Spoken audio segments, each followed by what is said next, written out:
All right, so let's get into this story. This one is about Baghdad. We think of Baghdad today, but what we're talking about is a totally different time. A time when Baghdad was like the center of the world, Yeah. like a beacon of knowledge and culture and all this innovation. It is really interesting, isn't it, how our perception of a place can be like totally shaped by what's been happening there recently, like, recent history. Yeah, yeah. But we're going way back, like centuries before all that, to try to find the roots of this like legendary city. You gave me this amazing lecture from Rest is History, the podcast. Hmm. And I got to say, it's like more captivating than any like fiction I've read recently. Oh, wow. Yeah. I mean, we're going to unravel the fall of this dynasty, the rise of a new world power, and like the birth of this city that like changed history, right? Yeah, I think this deep dive is going to be like a journey with all these twists and turns you don't expect. Yeah, totally. So let's rewind the clock back to the 8th century. Um, Imagine a world with a vast Arab empire across 3 continents, even bigger than Rome at its biggest. This empire stretched from the Atlantic all the way to the borders of China. Wow. Yeah. So this is the time of the Umayyad Caliphate, right? This Yeah. dynasty that got so powerful through conquest. Think Syria, Palestine, Egypt, Persia, Spain even. Yeah, parts of Spain. Yeah. But even when they were at their most powerful, there were these cracks starting to show. Mm-hmm. Right. Yeah. So let's talk about those cracks. Like we have the military defeats, right? They Mhm. lose to the Franks in Europe, and then there's the Battle of Talis Yeah. against the Tang dynasty. In Central Asia, that was a big loss for them. Yeah, and those weren't just like isolated incidents. These defeats really showed the limits of like their military, how strong they were. Yeah. And then it like made their enemies think, oh, okay, maybe we can take these guys. Yeah. Yeah. It emboldened them, yeah. And then there's also all this internal strife, Yeah. The Rest is History lecture talks about these radical groups, like the Kharijites, Mm. and they're pretty intense. Oh, yeah, they were a fascinating group, really complex. They had this idea of like murderous piety is how they talk about them, right? Like if you don't believe exactly what they believe, you're basically an infidel and deserve to die. Wow. Yeah, and they weren't afraid to use violence to get what they wanted, and that obviously created a lot of problems, instability. Within the empire. Yeah. Yeah. So it's not just these outside enemies. The Umayyads have got all these challenges within their own ranks as well. Yeah, Then, of course, you've got the Shia. right. The Shia, they're followers of Ali, right? Mhm. Who was Muhammad's cousin and his son-in-law, Right. and they believed that the leadership should have stayed within the Prophet's family, Right. which put them like directly against the Umayyads, who weren't part of that family line. Yeah. So it's like a recipe for disaster. Oh yeah. You've got all these competing claims to legitimacy, to power, and it all just creates this super volatile atmosphere, like Yeah. super ripe for rebellion. Totally. And then there's this guy, Mukhtar al-Thaqafi. They call him Mukhtar the Deceiver. Right, right. What's his story? Mukhtar, he was so charismatic and cunning. He exploited this discontent, this growing discontent. Yeah. He promised justice and equality to all the people who felt like pushed to the margins by the Umayyads, by the regime. Okay. And get this, he even claimed to have supernatural powers. He had this magic chair What? that gave him like special abilities. That's wild. It's like straight out of like, Game of Thrones. Uh-huh, yeah.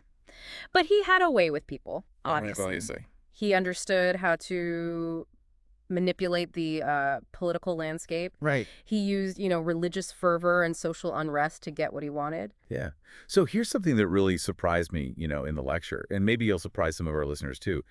Most of the people who were living under Arab rule at that time weren't even Muslim. Yeah, that's right. It was a super diverse empire. Yeah. You had Christians, right. But they were largely unaffected by who was in charge because their religious authority didn't, depend on a political structure. Yeah. Yeah. It's not like they needed an emperor to be Christian. Exactly. Right. Yeah. What about the Zoroastrians? I mean, they were a huge force in Persia before the Arabs came in. Yeah, the Zoroastrians were hit hard, their fire temples were destroyed, and the sacred bloodline that they thought connected them to their rulers, that was broken. Oh, wow. Yeah, for them, religion and rulership were totally intertwined. Right. So this was, devastating. Yeah. It's hard to imagine, having your entire belief system just upended like that. Yeah. What about the Jewish population? How did they do under Arab rule? Actually, the Jewish community flourished under Arab rule, especially in their centers of scholarship in Mesopotamia. This is the period when they're developing the Talmud, which is like a massive collection of legal and religious commentary. Oh, wow. Yeah. So you've got this incredible tapestry of people living within this empire. And, it makes you wonder, like, how did the Umayyads even manage to keep control with all these different groups, cultures, beliefs? That is a great question. And it like gets at the heart of what it means to build an empire, Yeah. It's important to remember that at first the Arabs didn't force people to convert to Islam. Oh, really? They wanted to maintain their own Arab identity and the privileges that came with being Muslim. Like they were trying to preserve a certain status quo. Yeah. Like keep themselves separate from all the people they had conquered. Yeah, exactly. But that couldn't last forever, right? No, of course not. And ironically, the slave trade actually played a big role in like changing things. Okay, wait, what? What does the slave trade have to do with this? Well, you had this massive slave trade, right? It brought in people from all corners of the empire to serve Arab masters. Right. And when these slaves were freed, many of them converted to Islam. Oh, interesting. Yeah, so it starts to change what Islamic society looks like. It becomes way more diverse. So we're seeing this like gradual shift in the religious landscape, right? And I imagine as more people from all these backgrounds are converting to Islam, they're bringing their own cultural and religious practices with them too. Of course, of course. And this is where things get really interesting because this is where we start to see the beginnings of Sunni Islam as we know it today. Okay, so what are the key things that happen here? I remember the lecturer mentioned hadith. Right, hadith. Um, So hadith are these collections of sayings and actions that are attributed to the Prophet Muhammad and his companions. Okay. Think of them as a kind of spoken law alongside the Quran, which is the written law. So it's like this oral tradition that develops alongside the written text. Exactly. Is it kind of like the Talmud in Judaism? That's a really good comparison. The parallel between how the Hadith developed in Islam and how the Talmud developed in Judaism suggests, a pretty strong influence from the conquered people, especially the Jewish scholars, on how Islamic legal thought evolved. Wow. So it's amazing to think about like all these different cultures and traditions sort of bumping up against each other and influencing each other. Yeah, totally. And here's where it gets even more interesting. This fusion of all these traditions, it allowed the converts to Islam to essentially like import some of their old beliefs into their new faith. Oh, wow. So they're not just like completely abandoning their past. They're finding ways to integrate it into this new religious identity. Right, exactly. And this, in some ways, let them challenge the power structure from within. Think about it. You've got these new Islamic scholars, many of them from conquered backgrounds. Right. They start using the Quran and Hadith to criticize the super lavish lifestyle of the ruling elite. So they're saying, hey, wait a minute. You're preaching about equality and piety, but you're living like kings. Exactly. It was a direct challenge to the Umayyads' authority and their legitimacy. I mean, they'd created this system where conversion was encouraged, but they hadn't prepared for the intellectual and theological challenges that would come from this like increasingly diverse Islamic community. Right, right. And meanwhile, the Umayyad elite are just caught up in their own world of privilege and power. Yeah, it's almost like they were completely oblivious to what was brewing all around them. Right. So you've got military defeats, internal rebellion, and now you've got this growing moral critique. Yeah. From the very people that they ruled. Sounds like the Umayyads were about to face the music. It really does, yeah. The stage is set for a revolution. And it's a new dynasty, the Abbasids, who are going to seize this moment and completely reshape history. Okay, can't wait to hear how that unfolds. Yeah. Okay, so we left off with the Umayyad Caliphate just like teetering on the brink. Right. They had challenges coming from every direction. Military defeats, those rebellions from inside, and then on top of it, all this growing sense that they weren't morally fit to rule. Like from the people they were ruling, it seems like everything was just lining up against them. Yeah, it really does feel like a perfect storm. And, it was the Abbasids, like we were saying, who were in the right place at the right time to ride that storm all the way to power. Right, right. Okay, so let's actually talk about the Abbasids. Who were these guys and how did they manage to like pull off this crazy power grab? Well, I mean, they were incredibly shrewd politically. Their claim was that they were descended from Abbas, who was the Prophet Muhammad's uncle. Okay. So right away, that gave them a lot of legitimacy in the eyes of a lot of Muslims, especially those who believed that the leadership should stay within the Prophet's family. So they've got this, like, they can trace their lineage back to Muhammad. Hmm. So that gives them some religious authority. Right, exactly. And they were able to appeal to both the Shia, who put a lot of emphasis on that bloodline, Yeah. and the Sunni, who were getting more and more disillusioned with the Umayyads. All the lavish living and the corruption. Yeah. So they're kind of like playing both sides, right? They're Yeah. positioning themselves as the champions of this purer, like more authentic Islam. Yeah, and they were masters of propaganda. They spread their message through this network of secret agents and supporters who were super loyal to them. Oh, wow. Yeah, their agents were everywhere, in the mosques, marketplaces, even in military camps. Yeah. They even infiltrated the Umayyad court. No way. Oh yeah, they really tapped into all that discontent that Right. was bubbling under the surface, and they turned it into this powerful movement. So they're building this underground movement, Mm-hmm. right? And kind of just like waiting for the right moment. You know- It's their move. Yeah, The exactly. lecture also mentioned that they chose Khorasan as their base. Right. Why Khorasan? Well, strategically, it was brilliant. First of all, it was far away from Damascus. Right. Which was the Umayyads' main center. Exactly. It gave them space to, build up their forces and solidify their power base. So they're operating out on the edges, away from from the Umayyads. Exactly. Plus, Khorasan was this melting pot, right? You Yeah. had Persians, Turks, Arabs, Right.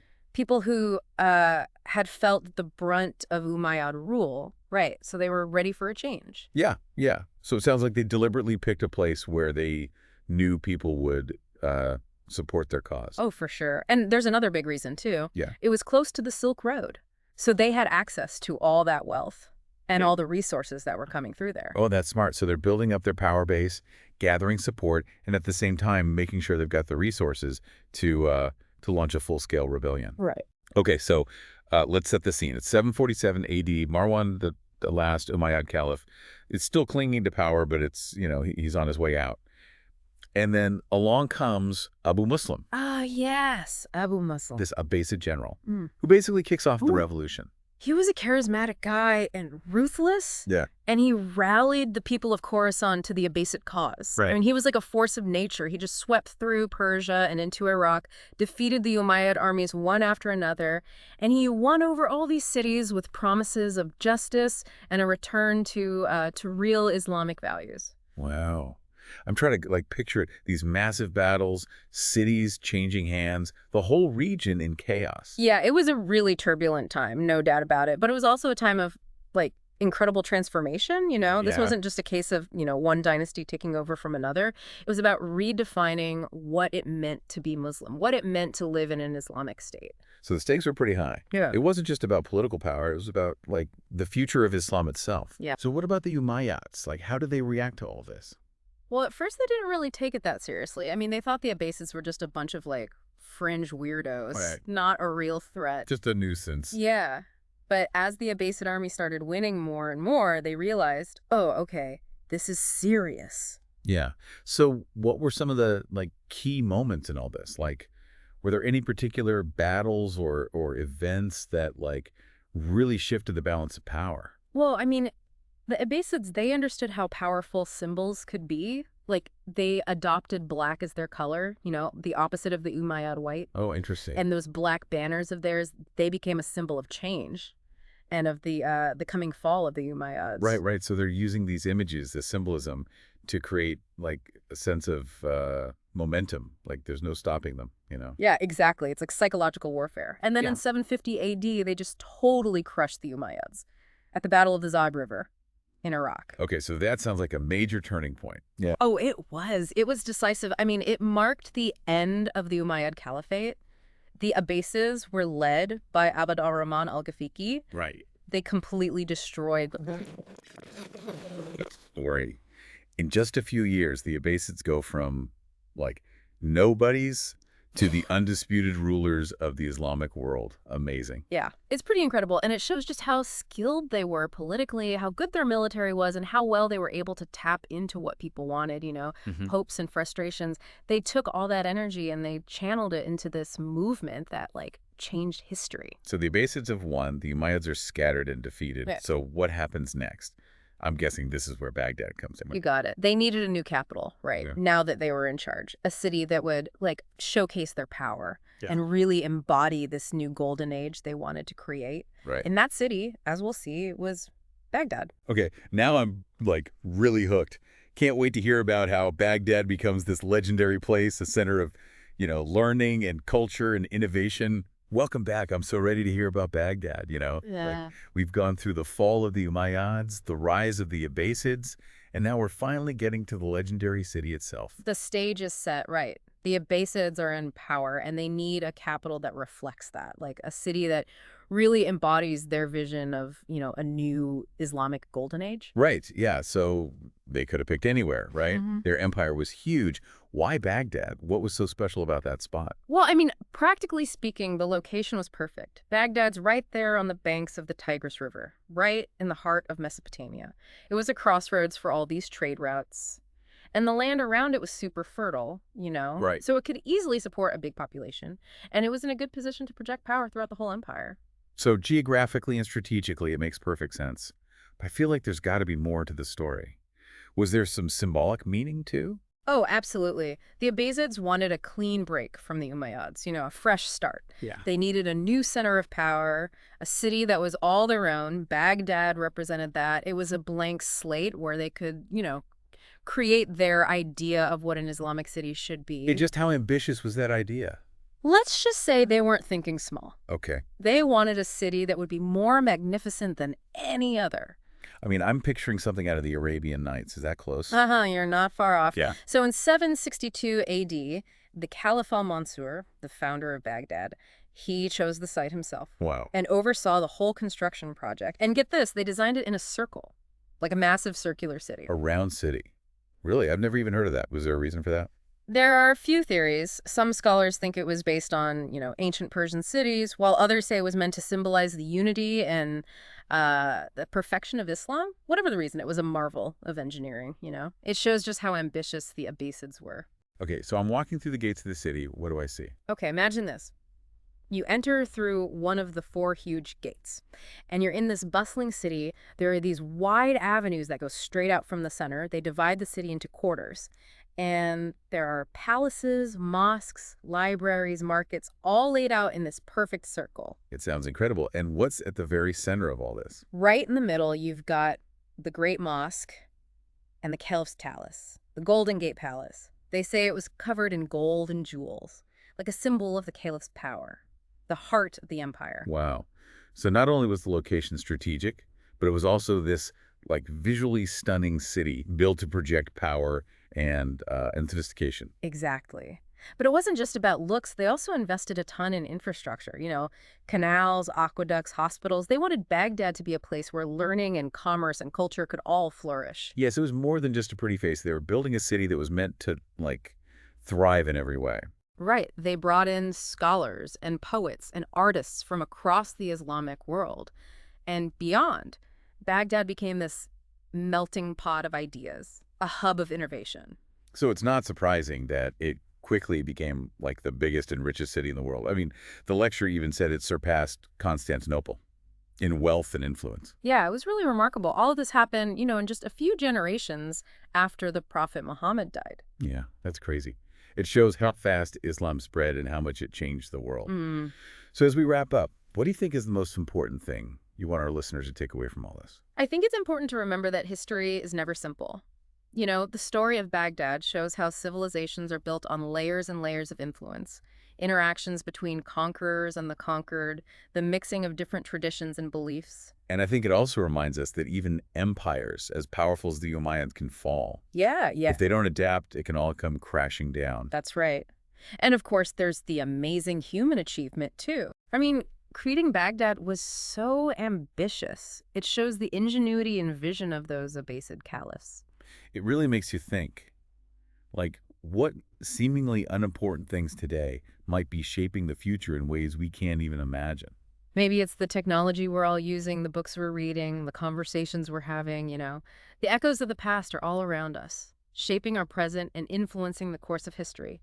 It's been an amazing deep dive. Thanks for sharing your knowledge and taking us on this journey through time. My pleasure. I always enjoy talking about these turning points in history. And to our listeners, thanks for joining us on the deep dive. We'll be back soon with another fascinating story from the past.